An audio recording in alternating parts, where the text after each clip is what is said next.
April 30, 1992. A beautiful spring day in southern Ontario, Canada. The snow had melted, trees were budding with new leaves and flowers were beginning to bloom.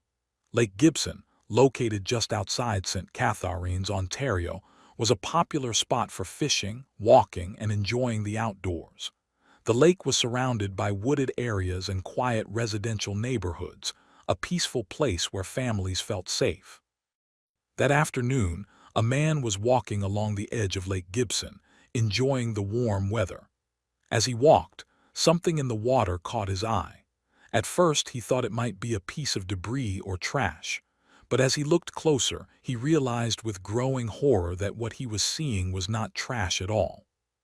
It was a body, or more precisely, parts of a body. The man immediately called the police. Within minutes, officers from the Niagara Regional Police Service arrived at the scene. What they found was horrific.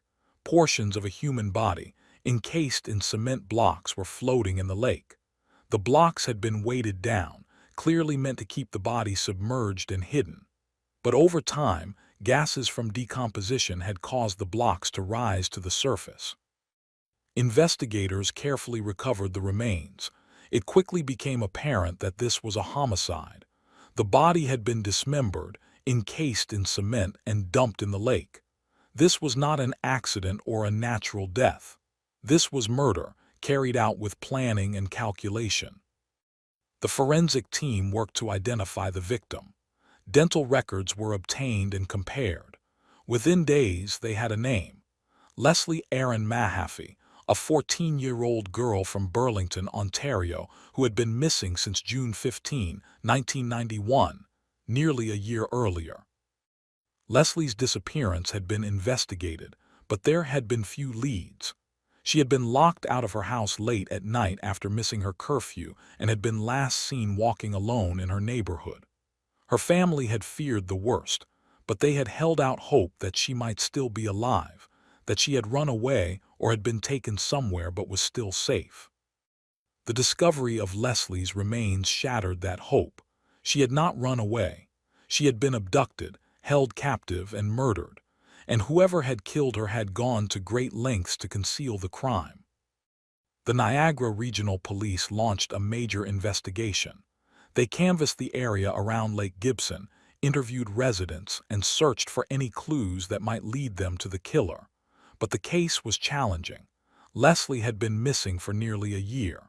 The trail was cold, and there was little physical evidence beyond the remains themselves. But investigators were determined.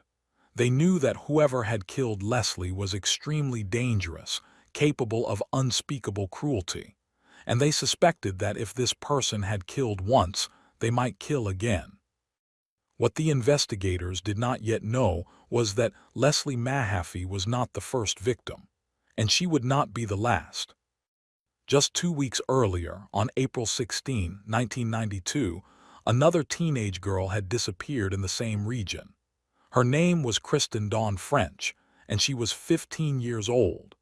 Kristen had been walking home from school in St. Catharines when she vanished without a trace. Kristen's disappearance had triggered an immediate and intensive search. Unlike Leslie, whose disappearance had been treated initially as a runaway case, Kristen's abduction was clearly a kidnapping. Witnesses had seen a suspicious couple in a car near the location where Kristen was last seen. The community was terrified, and police were under enormous pressure to find her. But as days turned into weeks, there were no breaks in the case.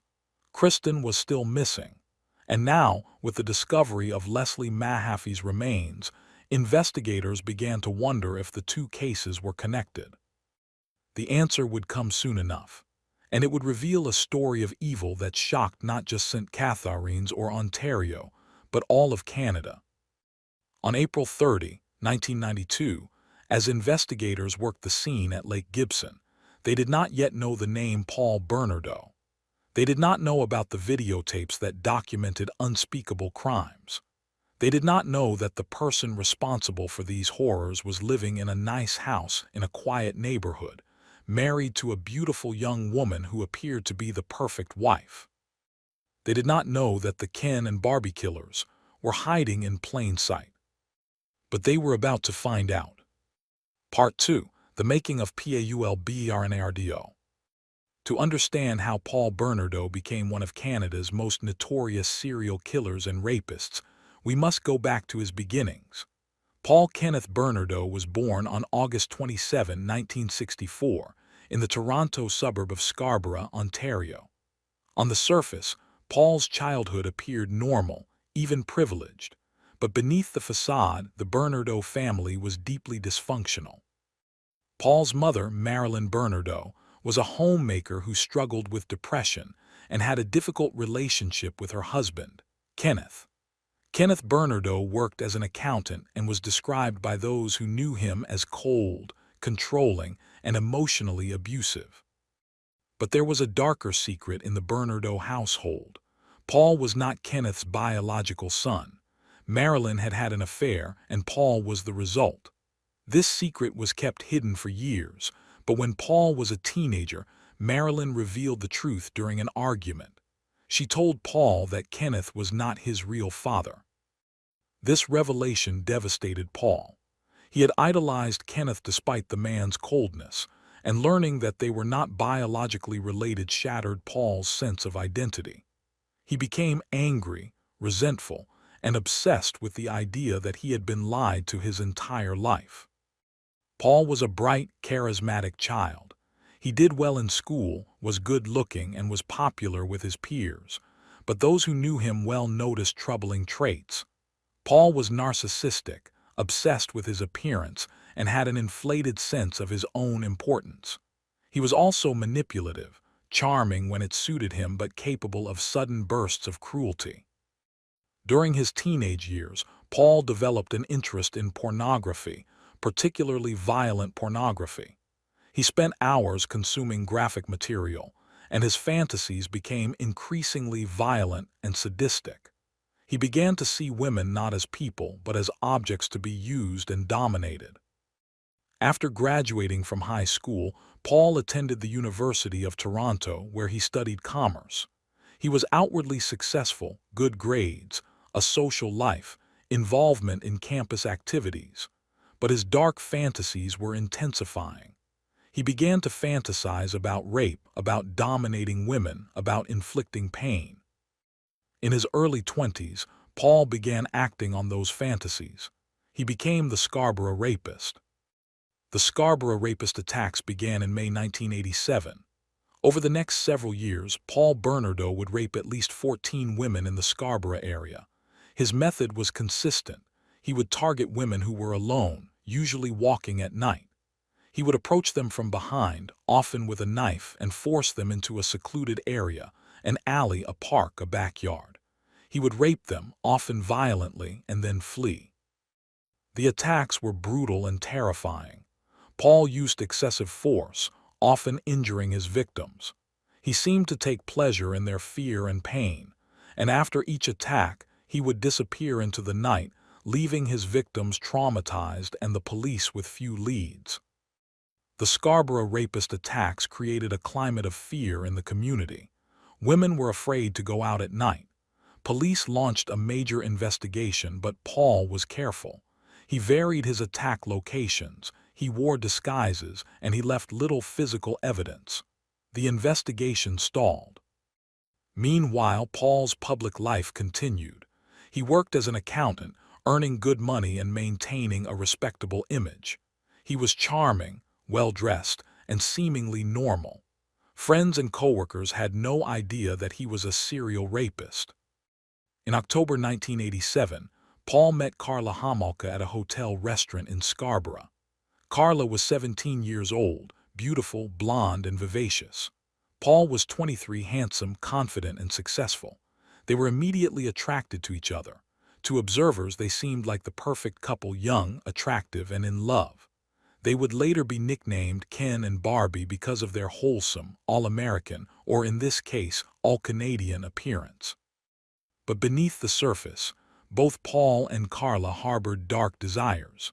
And together, they would become one of the most notorious killer couples in history. Part 3. The Making of Karla Homolka. Karla Leanne Homolka was born on May 4, 1970 in Port Credit, Ontario, a middle-class suburb of Toronto. Unlike Paul Bernardo, whose family was deeply dysfunctional, Karla grew up in what appeared to be a stable, loving home. Her parents, Carol and Dorothy Homolka, were hardworking and devoted to their three daughters, Karla, Lori, and Tammy. Carol worked for a lighting company and Dorothy was a homemaker. The family lived comfortably, attended church, and were well regarded in their community. Karla was described as a bright, friendly child who did well in school and was popular with her peers. But those who knew Karla well noticed certain troubling traits. She was obsessed with attention and validation. She was highly competitive with other girls and seemed to derive pleasure from being seen as prettier or more desirable. She was also manipulative, able to charm adults while being cruel to her peers when it suited her. As Karla entered her teenage years, she became sexually precocious. She had her first sexual relationship at a young age and quickly developed a reputation for being easy. But rather than being ashamed of this reputation, Karla seemed to embrace it. She enjoyed the attention and the sense of power it gave her. Karla also developed an interest in violent and deviant sexual content. She read true crime books, watched horror films, and was fascinated by stories of serial killers and sexual predators. Some of her friends found this interest disturbing, but Karla dismissed their concerns, saying she was just curious. In October 1987, when Karla was 17, she met Paul Bernardo. The meeting occurred at a hotel restaurant where Karla was working. Paul was immediately attracted to her, and Karla was drawn to Paul's confidence and charisma. They began dating almost immediately. To Karla, Paul seemed like the perfect boyfriend.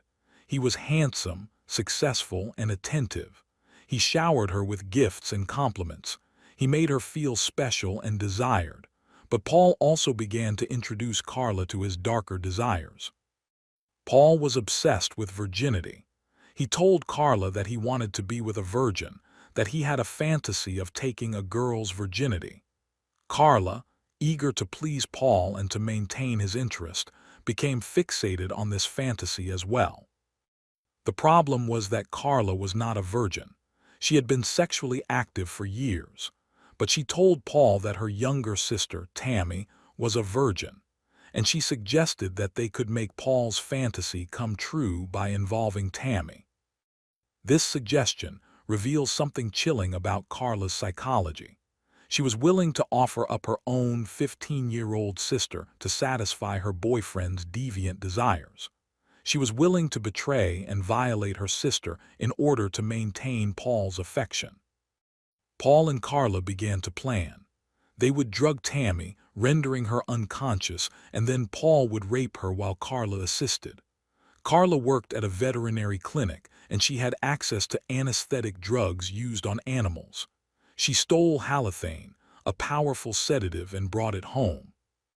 On December 23, 1990, the Homolka family was celebrating the Christmas holidays. Tammy was home, excited about the festivities. That evening, Karla and Paul prepared drinks for Tammy, lacing them with sedatives. As Tammy became drowsy, Karla and Paul led her to the basement, where they laid her on the floor. What happened next was captured on videotape. Paul had set up a camera to record the assault. The tape shows Karla holding a cloth soaked in halothane over Tammy's face while Paul raped her. Tammy was unconscious, completely unaware of what was being done to her. But something went wrong. Tammy began to vomit while unconscious. The vomit blocked her airway and she began to choke. Paul and Karla panicked. They tried to clear her mouth, but it was too late. Tammy went into cardiac arrest. Karla called 911, claiming that her sister had choked on her own vomit after drinking too much. Paramedics arrived and rushed Tammy to the hospital, but she was pronounced dead shortly after arrival. The death was initially ruled an accident. The coroner determined that Tammy had died from choking on her vomit, likely due to alcohol consumption. Paul and Karla played the role of grieving boyfriend and devastated sister. They attended Tammy's funeral, cried at appropriate moments, and accepted condolences from friends and family. But behind closed doors, Paul and Karla were not grieving. They were excited.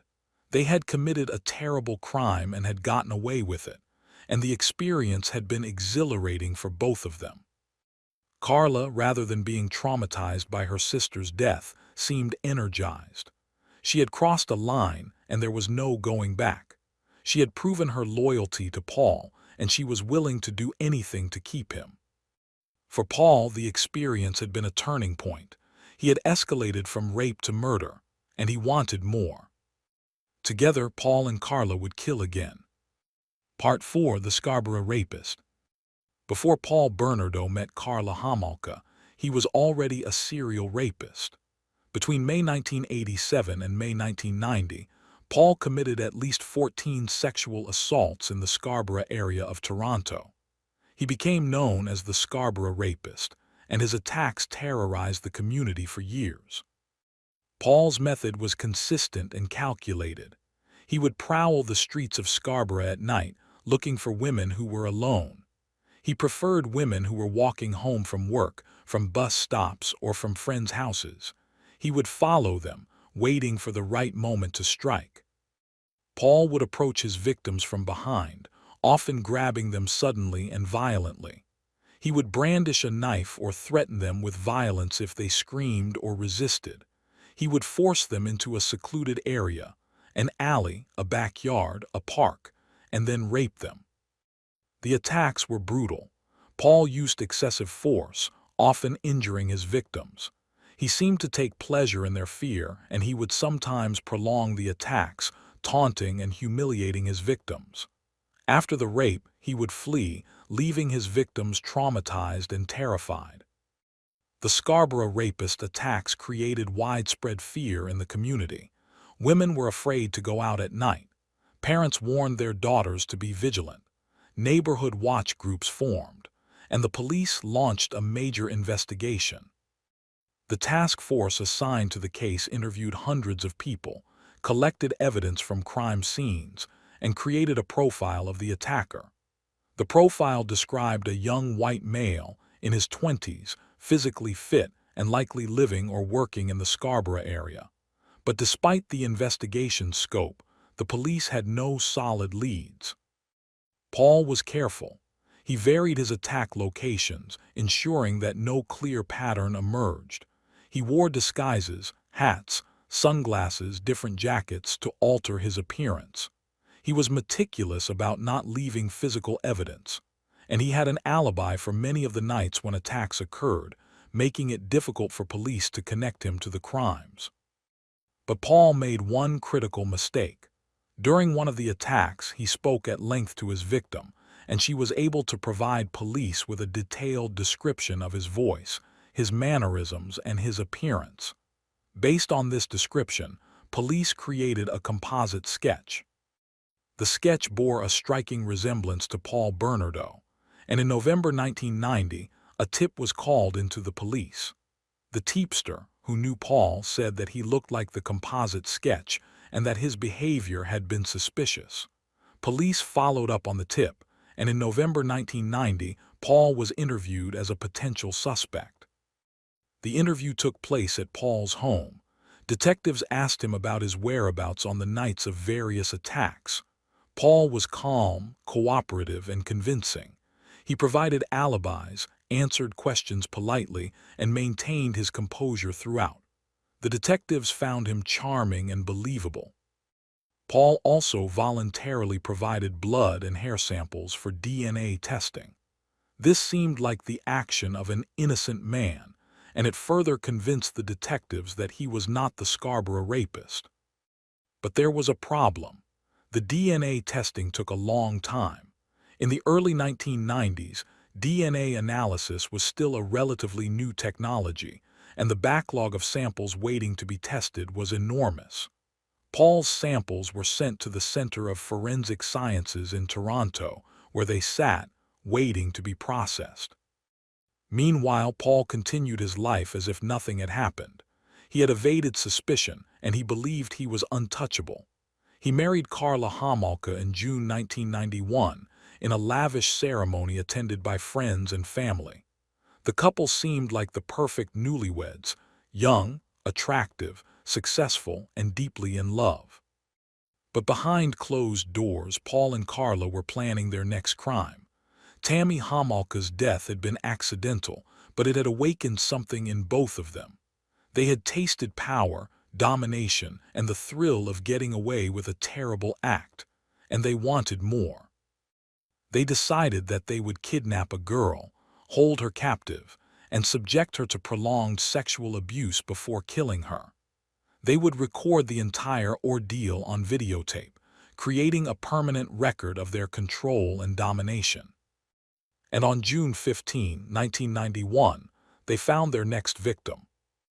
Part 5. Mahffy. Leslie Erin Mahaffy was 14 years old in the summer of 1991. She lived in Burlington, Ontario with her parents, Debbie and Dan Mahaffy, and her younger brother, Ryan. Leslie was a typical teenager, spirited, independent, and sometimes rebellious.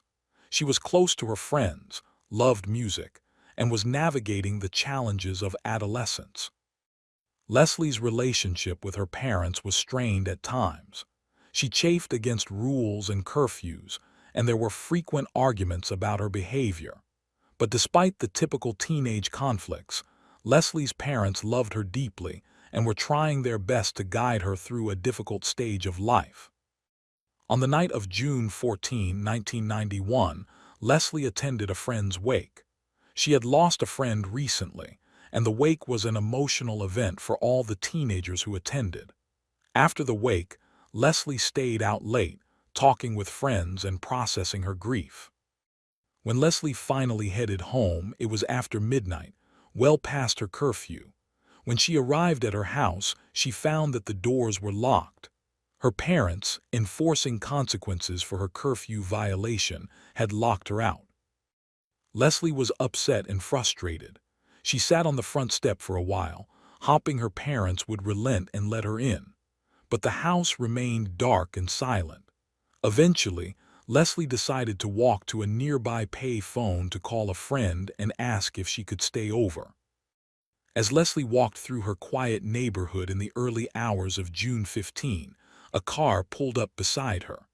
The car was a gold-colored Nissan sedan.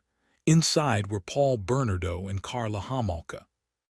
Paul and Karla had been prowling the streets, looking for a victim. When they saw Leslie walking alone, they knew they had found their target. Paul got out of the car and approached Leslie. He was charming, friendly, and non-threatening. He told Leslie that he and his wife were lost and needed directions. Leslie, being a polite and helpful teenager, stopped to assist them. But as Leslie leaned toward the car to give directions, Paul grabbed her. He brandished a knife and forced her into the car. Karla, sitting in the driver's seat, started the engine and drove away. The entire abduction took less than a minute. Leslie was terrified. Paul threatened her, telling her that if she screamed or tried to escape, he would kill her. Karla, rather than showing any sympathy or hesitation, participated fully.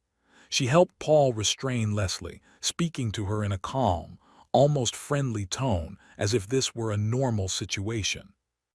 Paul and Karla drove Leslie to their house at 57 Bayview Drive in Port Dalhousie, a suburb of St. Catharines. The house was a nice, middle-class home in a quiet neighborhood. It was the last place anyone would expect to find a torture chamber. Once inside, Paul and Karla took Leslie to the basement. They bound her, blindfolded her, and told her that if she cooperated, she would not be hurt. But this was a lie. Over the next 24 hours, Leslie Mahaffy endured unimaginable torture and abuse. Paul and Karla raped her repeatedly. They filmed the assaults, with Karla operating the camera at times while Paul attacked Leslie, and other times with Karla participating directly in the abuse. The videotapes that would later be recovered by police show Leslie begging for her life, pleading to be released, promising that she would not tell anyone what had happened. She was terrified, in pain, and desperate, but Paul and Karla showed no mercy.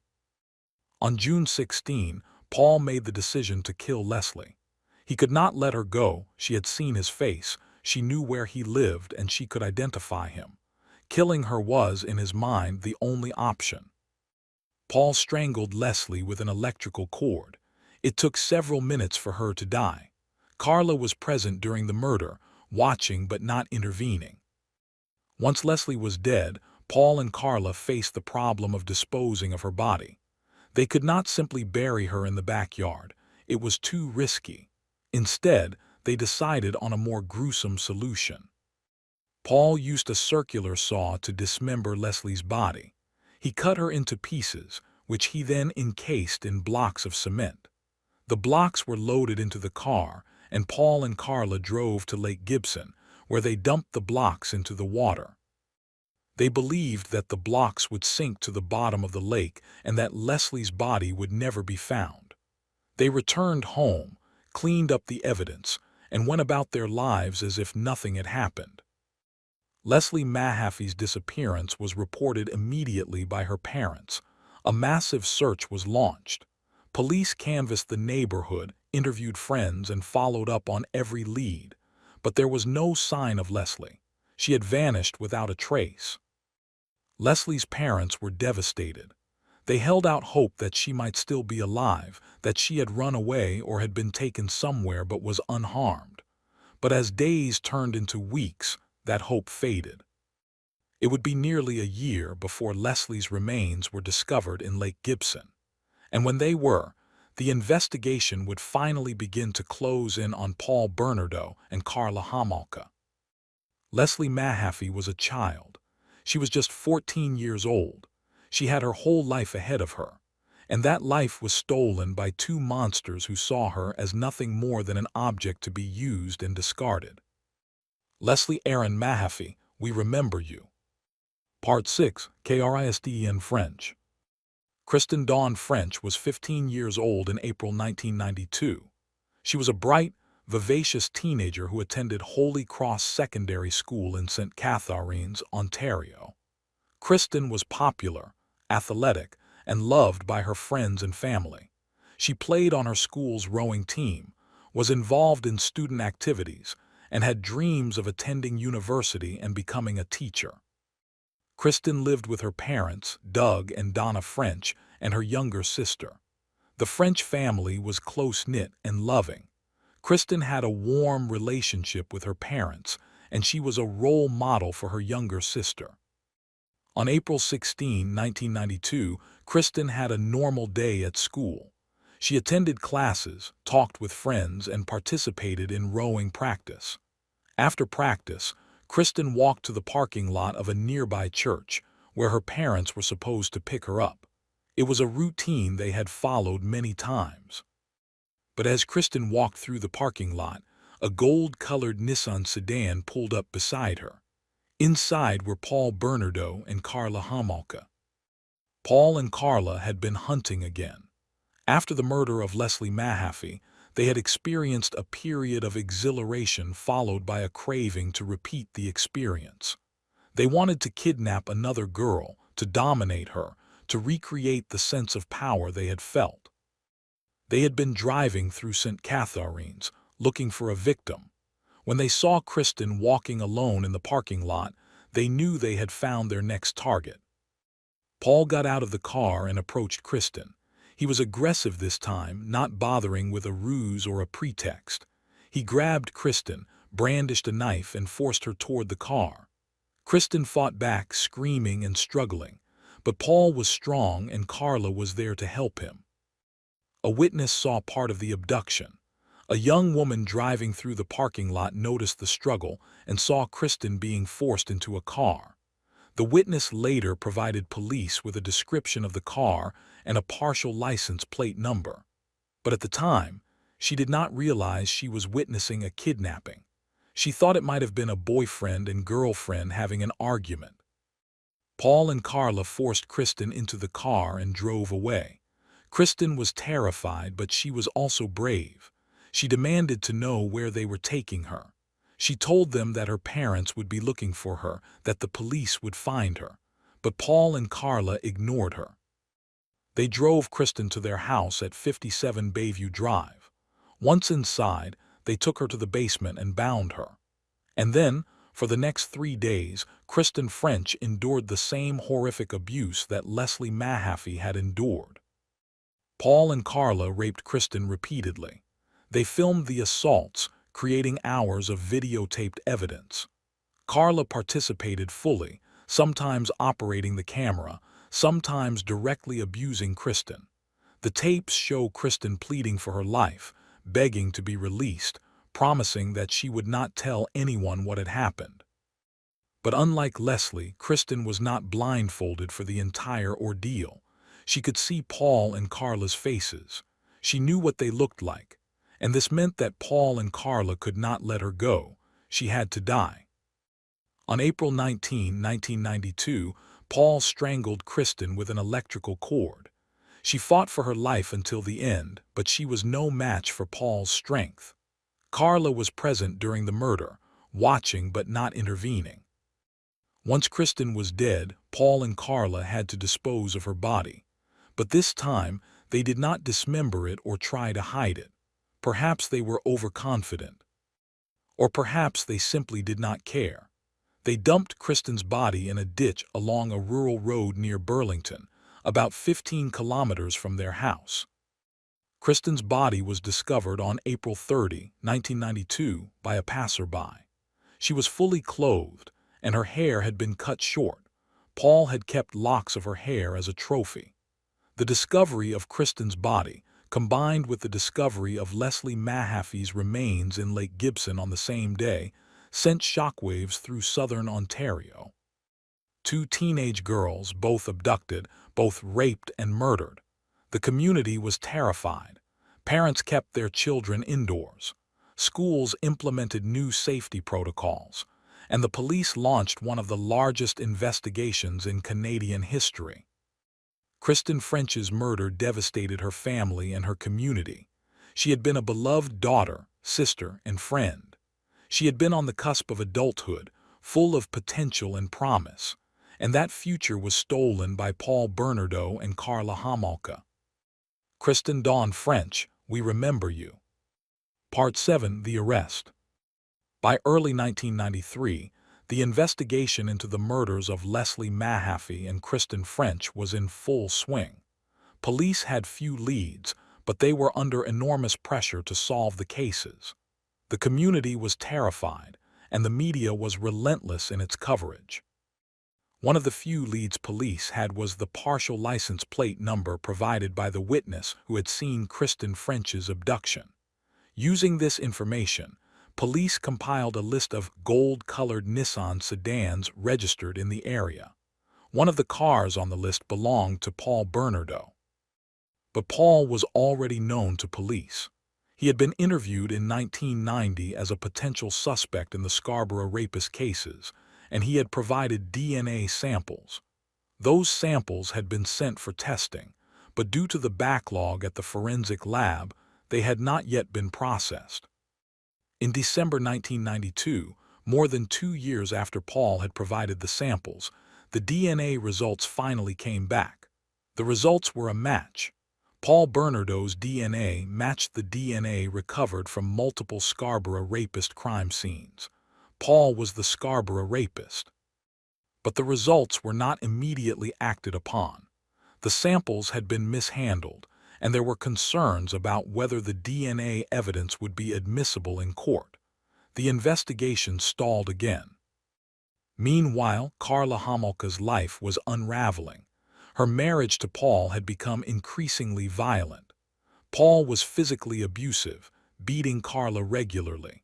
He blamed her for various problems, accused her of infidelity, and subjected her to constant verbal and physical abuse.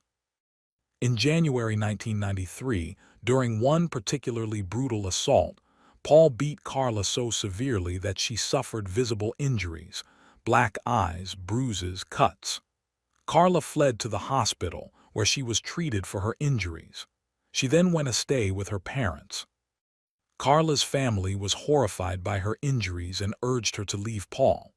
Karla's aunt and uncle, who were particularly supportive, encouraged her to go to the police.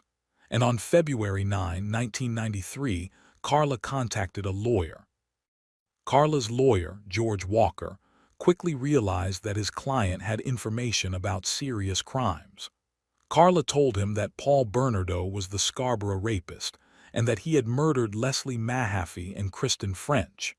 She claimed that she had been a victim of Paul's abuse, that she had been forced to participate in the crimes, and that she wanted to testify against him. George Walker contacted the police and negotiated a plea deal for Karla. The deal was extraordinary. In exchange for her testimony against Paul, Karla would plead guilty to 2 counts of manslaughter and would receive a 12-year sentence.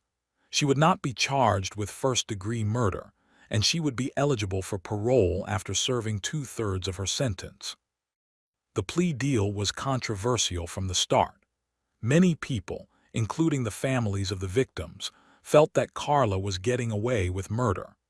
But the prosecution believed that Karla's testimony was essential to convicting Paul, and they were willing to make the deal to ensure that he would spend the rest of his life in prison. On February 17, 1993, Paul Bernardo was arrested at his home in St. Catharines. He was charged with multiple counts of sexual assault related to the Scarborough Rapist cases. As the investigation continued, additional charges were added: 2 counts of first-degree murder for the deaths of Leslie Mahaffy and Kristen French, 2 counts of kidnapping, and numerous counts of sexual assault. Paul was taken into custody and held without bail. The investigation of his house at 57 Bayview Drive began immediately. Police spent weeks searching the house. They found extensive physical evidence linking Paul to the crimes: bloodstains, hair samples, fibers. But the most damning evidence was yet to be discovered. Hidden in the ceiling of the bathroom behind a light fixture were 6 videotapes. The tapes contained hours of footage showing Paul and Karla rapping Leslie Mahaffy and Kristen French. The tapes also showed the assault on Tammy Homolka. The footage was graphic, horrifying, and irrefutable proof of Paul and Karla's guilt. But there was a problem. The tapes had been hidden so well that police did not find them during their initial search of the house. It was not until months later, after Paul's lawyer had obtained the tapes and turned them over to prosecutors, that their existence became known. The discovery of the videotapes changed everything. They showed that Karla Homolka had not been a reluctant participant or a victim. She had been an active, willing participant in the rapes and murders. She had smiled, laughed, and taken pleasure in the suffering of the victims. Many people, including prosecutors, regretted the plea deal with Karla. But it was too late. The deal had been signed, and Karla could not be charged with more serious crimes. She would serve her 12-year sentence, and then she would be free. Paul Bernardo's trial would be one of the most sensational in Canadian history, and the videotapes would ensure that he would never walk free again. Part 8. The VICTIMS RMMBRD. Paul Bernardo and Karla Homolka were responsible for the deaths of at least 3 young women and girls, as well as the rape and assault of dozens of others. Each victim had a name, a life, a family. They must be remembered. 1. Tammy Homolka. Born January 1, 1975. Died December 24, 1990. Age 15 years old. Tammy was Karla Homolka's younger sister. She was a bright, friendly teenager who loved her family and had dreams of becoming a veterinarian. On December 23, 1990, Karla and Paul drugged Tammy and raped her while she was unconscious. Tammy choked on her own vomit and died. Her death was initially ruled an accident, but she was, in fact, the first victim of Karla and Paul's crimes. Tammy was betrayed by her own sister, the person who should have protected her. She died without ever knowing what had been done to her. Tammy Lynn Homolka, we remember you. 2. Elias Alai Aaron Mahffy. Born July 5, 1976. Died June 16, 1991. Age 14 years old. Leslie was a spirited, independent teenager who loved music and her friends. On June 15, 1991, she was abducted by Paul and Karla and held captive for 24 hours. She was raped, tortured, and murdered. Her body was dismembered and dumped in Lake Gibson, where it was discovered nearly a year later. Leslie's parents, Debbie and Dan, have spent decades mourning their daughter and advocating for justice. Leslie had her whole life ahead of her, and it was stolen by two monsters. Leslie Aaron Mahaffy, we remember you. 3 Kristen Dawn French. Born May 10, 1976. Died April 19, 1992. Age 15 years old. Kristen was a bright, athletic teenager who attended Holy Cross Secondary School. She was a member of her school's rowing team and had dreams of attending university. On April 16, 1992, she was abducted by Paul and Karla and held captive for 3 days. She was raped, tortured, and murdered. Her body was dumped in a ditch, where it was discovered on April 30, 1992. Kristen's parents, Doug and Donna, have been tireless advocates for victims' rights. Kristen was a beloved daughter and sister, and her loss has left a permanent scar on her family and community. Kristen Dawn French, we remember you. Scarborough Rapist survivors. Between May 1987 and May 1990, Paul Bernardo raped at least 14 women in the Scarborough area. These women survived, but they carry the trauma of those attacks with them. We honor their courage and their resilience. These young women and girls deserved so much better. They deserved to live, to grow up, to fulfill their potential. Instead, they died in terror and pain, victims of two people who saw them as objects rather than human beings. We remember them, we honor them, and we insist that their lives mattered. Part 9. The Trial of Paul Bernardo. The trial of Paul Bernardo began on May 18, 1995, in Toronto. It was one of the most highly publicized trials in Canadian history. The courtroom was packed with journalists, members of the victims' families, and members of the public who had secured seats in the gallery. Paul was charged with 2 counts of first-degree murder, 2 counts of kidnapping, 2 counts of forcible confinement, 2 counts of aggravated sexual assault, and 1 count of performing an indignity to a dead body, for dismembering Leslie Mahaffy's body. The lead prosecutor was Ray Houlihan, a veteran Crown attorney. The defense was led by John Rosen, a prominent defense lawyer.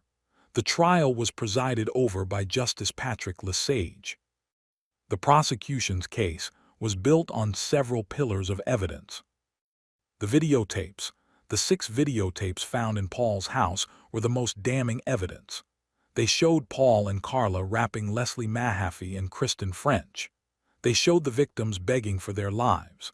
They showed Paul's sadism and Karla's willing participation. The tapes were shown to the jury in a closed courtroom, and even seasoned investigators and legal professionals were disturbed by what they saw. Forensic evidence. Forensic experts testified about the DNA evidence that linked Paul to the Scarborough Rapist attacks. Hair and fiber samples from Paul's house matched samples found on the victims. Bloodstains in Paul's car and home matched the victims' blood types. Karla's testimony. Karla Homolka took the stand and testified against Paul. She described the abductions, the rapes, the murders. She portrayed herself as a victim of Paul's abuse, someone who had been forced to participate out of fear. But her testimony was contradicted by the videotapes, which showed her as an active and willing participant. Witness testimony. Witnesses who had seen the abduction of Kristen French testified. Forensic pathologists testified about the causes of death. Investigators testified about the evidence they had collected. The defense's strategy was to argue that while Paul had committed sexual assaults, He had not intended to kill the victims. Rosen claimed that the deaths had been accidental, that Paul had not meant for Leslie and Kristen to die. But this argument was unconvincing. The evidence showed that Paul had strangled both victims, that the deaths had been deliberate. The jury did not buy the defense's claims. The trial lasted months. The testimony was graphic and disturbing. Members of the victims' families attended every day, enduring the pain of hearing the details of their loved ones' deaths. On September 1, 1995, the jury retired to deliberate. They deliberated for less than a day before returning with a verdict, guilty on all counts. Paul Bernardo was convicted of 2 counts of first-degree murder, 2 counts of kidnapping, 2 counts of forcible confinement, 2 counts of aggravated sexual assault, and 1 count of committing an indignity to a dead body. Justice Lesage sentenced Paul to life in prison with no possibility of parole for 25 years. But in addition to this sentence, Paul was also declared a dangerous offender, a designation that meant he could be held indefinitely beyond his minimum sentence if he was deemed to still pose a threat to public safety. Paul showed no emotion as the verdict was read. He was led out of the courtroom in shackles, his life as a free man over. Paul Bernardo is currently incarcerated at Millhaven Institution, a maximum security prison in Ontario. He is held in protective custody, segregated from the general prison population. He will remain in prison for the rest of his life. Part 10. The Controversy of Karla Homolka. Karla Homolka's role in the crimes and the plea deal she received remain one of the most controversial aspects of the case.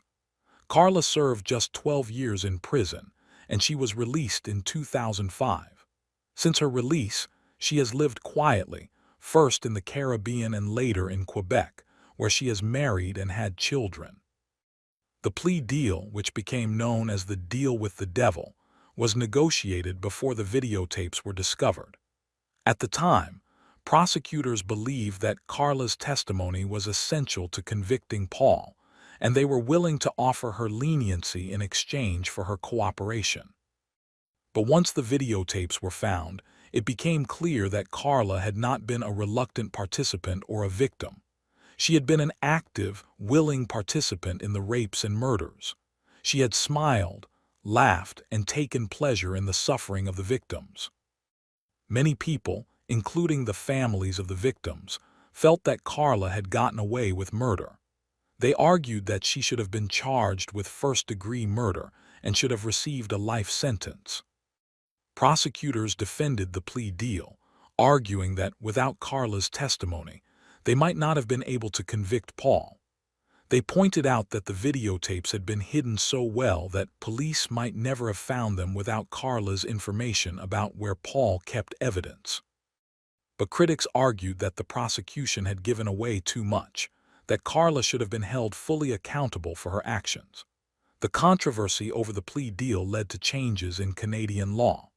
In the years following the Bernardo case, prosecutors became more cautious about offering plea deals in cases involving multiple defendants, and new guidelines were established to ensure that deals were not overly lenient. Karla served her 12-year sentence at the prison for women in Kingston, Ontario, and later at other facilities. She was a model prisoner, participating in programs and maintaining good behavior. In 2005, after serving her full sentence, she was released. Upon her release, Karla faced intense public scrutiny.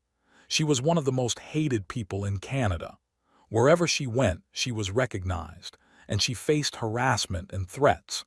She eventually moved to the Caribbean, where she lived under an assumed name for several years.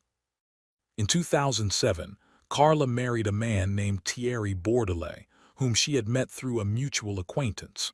The couple had 3 children together. Karla and her family eventually moved to Quebec, where they live quietly. Karla has changed her name and has tried to maintain a low profile, but her past continues to follow her. In recent years, There have been occasional reports of Karla being spotted in public, at her children's school, at a grocery store, at community events. Each sighting triggers a media frenzy and public outrage. Many Canadians believe that Karla should still be in prison, that she should not be allowed to live a normal life, that she should not be allowed to have children. Karla has never publicly expressed genuine remorse for her crimes.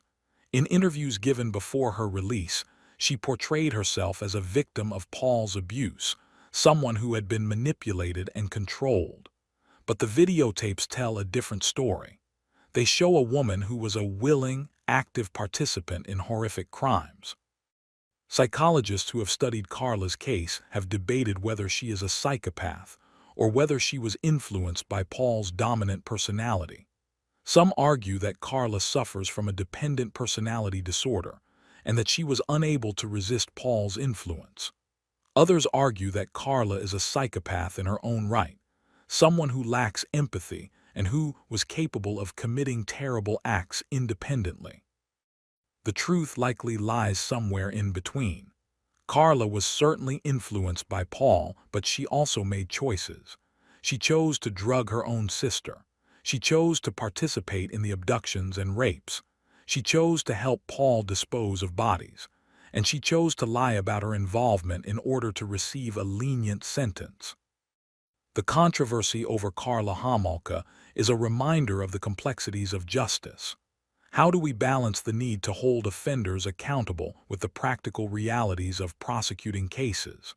How do we ensure that victims receive justice while also ensuring that the guilty are convicted? These are questions without easy answers. What is clear is that Karla Homolka got away with murder. She served 12 years for crimes that should have resulted in a life sentence. And the families of her victims have had to live with the knowledge that one of the people responsible for their loved ones' deaths is free, living a normal life, raising children. Part 11. Impact and Legacy. The case of Paul Bernardo and Karla Homolka had a profound impact on Canada. It shattered the country's sense of safety and innocence. It exposed failures in law enforcement, in the criminal justice system, and in society's ability to recognize and respond to evil. The case led to numerous changes in how law enforcement handles sexual assault cases, missing persons investigations, and serial crimes. DNA testing. The delays in processing Paul's DNA samples highlighted the need for better funding and resources for forensic laboratories. In the years following the case, Canada invested heavily in improving DNA testing capabilities and reducing backlogs. Communication between jurisdictions. The failure to connect the Scarborough Rapist cases with the murders in St. Catharines led to reforms in how police agencies share information. National databases and improved communication protocols were established. Victim support. The case highlighted the need for better support services for victims of sexual assault and for families of homicide victims. New programs were established to provide counseling, legal assistance, and advocacy. Plea deal reforms. The controversy over Karla's plea deal led to new guidelines for prosecutors negotiating with co-defendants. Prosecutors are now required to conduct more thorough investigations before offering deals, and there is greater oversight of the plea bargaining process. The case also had a lasting impact on the victims' families. Debbie and Dan Mahaffy, Leslie's parents, have been vocal advocates for victims' rights. They have spoken publicly about the failures of the justice system and have called for reforms. They have also worked to keep Leslie's memory alive, establishing scholarships and supporting organizations that work with at-risk youth. Doug and Donna French, Kristen's parents, have also been advocates. They established the Kristen French Child Advocacy Center, which provides support services for children who have been victims of abuse. The center is a lasting tribute to Kristen's memory and a way for her parents to channel their grief into helping others. The Homolka family has lived with the knowledge that their daughter Karla was responsible for the death of their other daughter, Tammy. They have largely remained out of the public eye, but the pain and shame they carry is immense. The case continues to fascinate the public. Numerous books, documentaries, and films have been produced about Bernardo and Karla Homolka. The case is studied in criminal justice courses, in psychology classes, and in law schools. It is a cautionary tale about the dangers of psychopathy, the importance of vigilance, and the complexities of justice. Part 12. Final Aria Felicitiones. The story of Bernardo and Karla Homolka is a story of unimaginable evil. It is the story of two people who, together, committed acts of cruelty and violence that shocked a nation. It is the story of young women and girls whose lives were stolen, of families shattered by grief, and of a justice system that struggled to respond adequately. Tammy Homolka, Leslie Mahaffy, Kristen French. These names must be remembered. These young women were not just victims in a horrific crime. They were people with hopes, dreams, and futures. They were beloved daughters and sisters. They mattered. The case forces us to confront uncomfortable truths. It reminds us that evil can exist behind the facade of normalcy, that monsters do not always look like monsters.